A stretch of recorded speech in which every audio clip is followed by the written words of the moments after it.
Hi, good afternoon to you all. My name is Sumeet Mishra and I represent CyberRoam. I lead their BFSI practice and we are basically part of Sophos. So we are here to see how we can help banks drive a secure and future-ready network infrastructure. Now, how is IT being used in BFSI? So earlier, most of the operations, whether it was cash depositing, withdrawal, checkbook issuance, everything, most of those operations were sort of manual. But today, with IT, a lot of those things have sort of become automated. We have seen a lot of development in alternate channels. Earlier, where banking activities used to be sort of restricted to at the most the branches.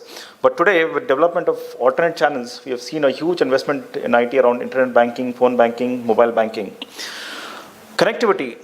Most of the banks and financial institutions are all spread out. And therefore, I think connectivity really forms an important element in the entire chain.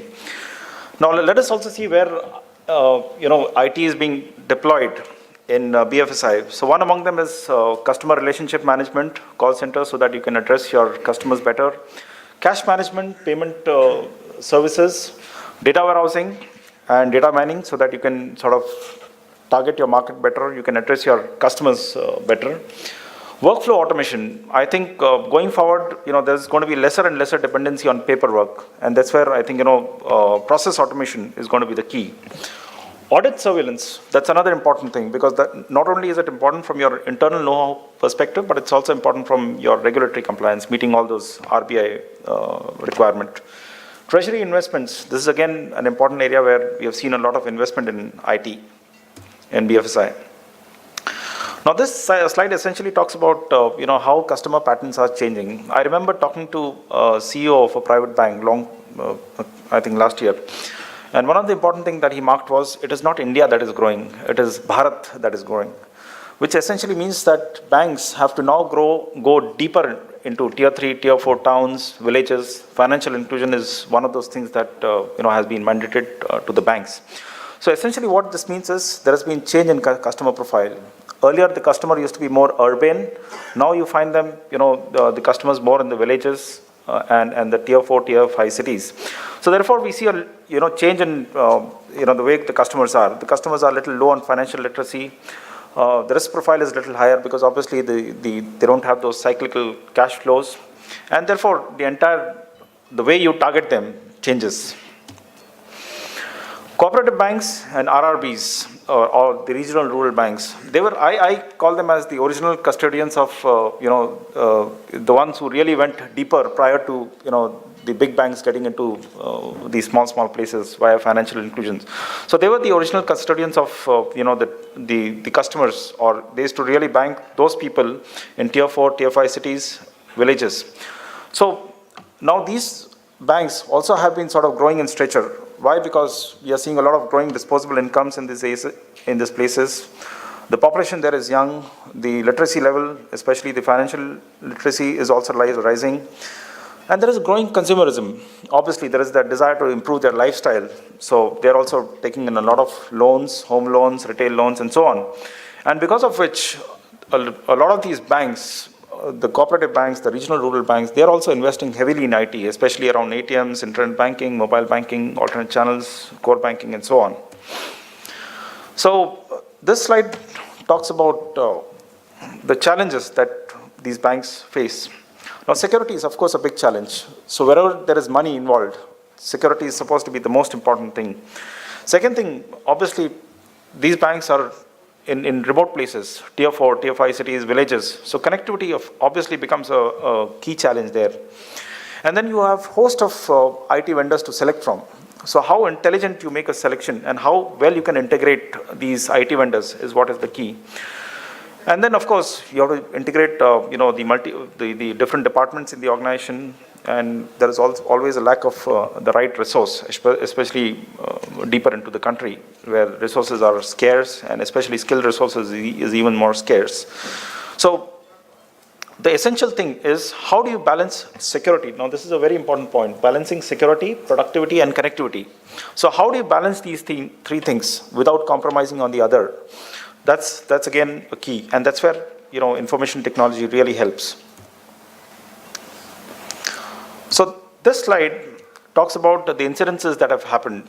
Now, banks have been higher spenders on security compared to other verticals. Now, if you talk about manufacturing vertical or other verticals, they go to the tune of spending around 8 to 10% or maximum 12% on security.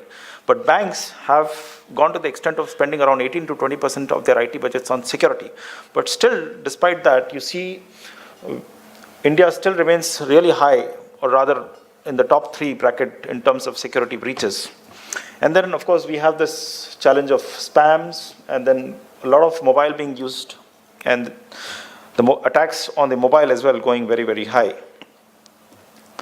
This slide talks about the incidences that have happened. So the green graph, this one, talks about the number of incidences that have taken place, and the orange one talks about the amount that is involved.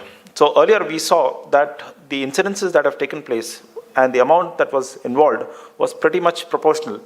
But with passage of time, of course, the incidences have grown, but it is also the amount that is involved that has grown. And I think today, I think Mr. Ramchandran said that the fraud that have reached today is to the tune of 200 plus crores. So that's a big threat. So India is again very high on online banking malware infection, about 253% increase. That's again a threat. And India ranks number 7 in terms of number of computers and computers that are compromised because of Trojans.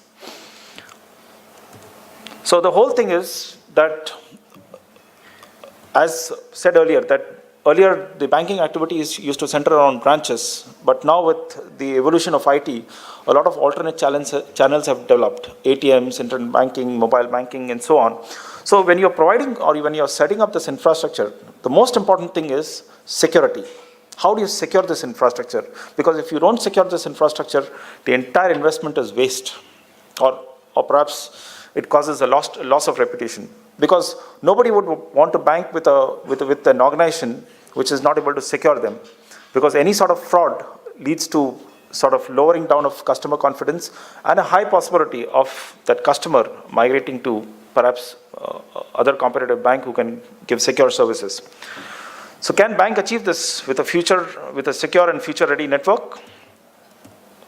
Yes, with CyberRoam, we can do that. So who are we? We are basically part of Sophos family, but we are a company with strong Indian roots. We started our operations in 1999, and 15 years we have been present in the market.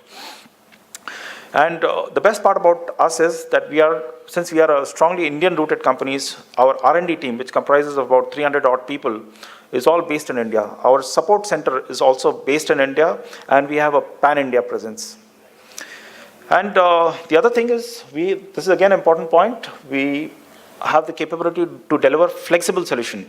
So since our product development team, our R&D team is all based out of India, we have gone to the extent of giving not just point solution, but even tailor-made solutions to some of the larger customers.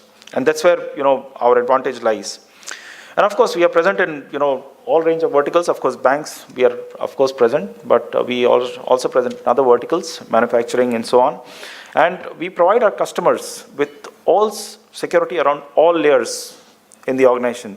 So whether you talk about gateway level security, that's where is our strength. But we also talk about point security. Say, for example, if you want to secure your applications. So we have solutions around the web application firewall so that you can protect your web applications such as internet banking, core banking, so on. And then we, of course, have solutions around productivity. Giving how much, content filtering, URL filtering, which essentially is around productivity. So all those solutions we have. And the other solutions that we have is around perimeter security. So, especially banks, financial institutions, they're all spread out. So how do you protect your perimeter, or your periphery is the most important thing. So we have this, solution that sits in your branches, not only acts as a router, but it's also a firewall. And it also provides Wi-Fi access in a range of maybe 40, 50 meters. It doubles up as a VPN. It also has a VPN solution inbuilt. And for places where you don't have connectivity, our solution also takes in it a dongle, a 3G or a 4G dongle, so that connectivity is can be managed. So it also, host of other features like, VPN failover, multi-link management, all those things are there for your branches. And then, of course, again, important point, we have our credentials in place. We are part of the Gartner's UTM Magic Quadrant. And we were also the winner of DSCI Excellence Award, Data Security Council of India Award, which is again a prestigious award. Not many companies have had this privilege of being awarded by them. So key takeaway from this slide, I would essentially emphasize on layer 8 technology. We were the inventors of layer 8 technology. Now what is layer 8 technology? This is nothing but going beyond IP addresses. We don't define security just merely on IP addresses. It's on your authentication. So what you authenticate, so in this laptop, if I authenticate, I get my privileges.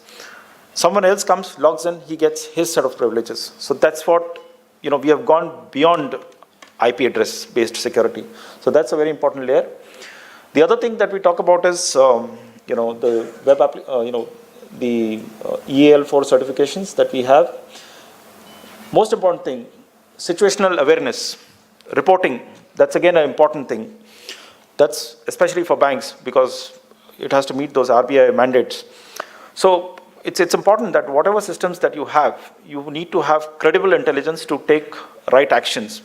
So that's where we help. Who, what, when, how, all those kind of granularity in those reports are all built in so that you get a good view of what is happening and you can take the right set of actions. So this is what is our solution essentially. So of course firewall is the core. Then we talk about IPS, VPN, we talk about anti-spam. Our appliances are all IPv6 ready. We support 3G and 4G and of course we also have bandwidth management solutions, quality of services. So here I think the key takeaway is while VPN and all those solutions are inbuilt, we don't charge anything extra, but I just have a small question that if you're using all these security devices, how many of you have deployed an additional appliance for reporting? I just have this small question.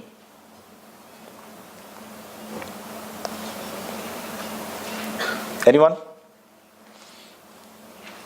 So in our case, well, I just leave that to myself, but in our case, because what I have seen is that a lot of these customers deploy additional appliances for reporting, which is costing extra. But in our case, all these reportings that you're seeing is inbuilt. You don't have to pay anything extra for that. And we have almost like 1,200 plus drill down reports. And out of those 1,200 reports, almost like 45 reports are as per the format prescribed by the regulatory authorities. So that's a very, very important key takeaway. Now this is again important, which I was saying earlier, layer 7, layer 8. Now what is layer 7, layer 8? Layer 7 is all about application. Layer 8 is again authentication based control. So when you combine the two, now what happens is there are so many applications and a lot of employees, they download various applications. So you should have, if they're deploying it on your IT infrastructure, as a CISO or as an IT person, I should have control as to who should get those applications, at what time they should get those applications, and at what bandwidth they should get those applications. So if I'm maybe a higher up employee, maybe I may get access to all possible applications. But if I'm a normal employee, perhaps I should be given priority for only maybe solutions such as core banking or things around it. But if I'm logging into Google or maybe other things, no, I will not be given any kind of priority. You can even define it. Maybe after 6 o'clock or 7 o'clock post office hours, you can perhaps give those leverages, but not during office hours. So that's what is, this application priorities. So in continuation to the previous slide, this is how we categorize the applications. We categorize the application on file transfer, whether it's a gaming device or it's an internet-based. We categorize application based on risk level. So what sort of risk they have? Is it layer 4, layer 5? Characteristics, how those applications are. Do they consume excessive bandwidth? Are they, prone to misuse? And all those things. And what finally, what technology are they using? So, whether it's a browser-based or anything else. So you can decide the combination of applications. So for example, as an IT administrator, I want to block an application which is a file transfer and having layer, say, high risk level, maybe 4 or 5, and consuming excessive bandwidth, and is a browser-based application. So I can decide this combination, and I can accordingly block it, prioritize it, or assign QoS accordingly. So this is what is the kind of granularity that we talk about in our solution. So we give visibility and control over 2,000 plus applications. So that's what I was talking about. Say for example, and the best part about it is this is automatically updated. So for example, if you have a Skype 2.0, which you want to block it, but a new version comes in, maybe Skype 3.0. So as an IT administrator, I need not sit and keep updating it manually. It happens automatically. So you can sort of free up your resources for other activities. And of course, as I said, this eliminates the need for manual intervention. Once you define it, it's in autopilot mode, and then your resources are free for other activities. So this slide broadly covers the solution landscape that we have. We talk about security, all layers of security, that is gateway level security, security for point level solutions around maybe the web application firewall, content filtering solution, or web filtering solution.